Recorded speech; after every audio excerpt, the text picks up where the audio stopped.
मध्ये पैसे वाटपाच्या आरोपावरून दोन्ही राष्ट्रवादी आमने-सामने आलेत। आमदार आणि उमेदवाराचे कार्यकर्ते एकमेकांच्या अंगावर धावून गेल्याचा प्रकार घडलाय।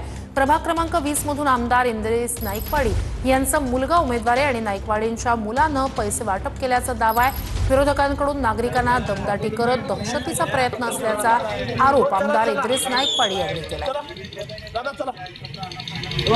विरोधकांना आरोप करण्याशिवाय दुसरं काही राहिलेलं नाही आहे। विषय असा आहे की आम्ही नाईकवाडी कुटुंबाची भूमिका या महापालिका निवडणुकांच्या संदर्भात या भागातल्या लोकांच्याकडे फार मोठ्या अपेक्षा असतात आणि म्हणून यावेळेला नाईकवाडी कुटुंबानं एक हक्काच्या वॉर्डात निवडणूक न लढवायचा निर्णय घेतला आणि दुसऱ्या वॉर्डात नाईकवाडी कुटुंबाचा एक सदस्य निवडणूक लढवत आहे।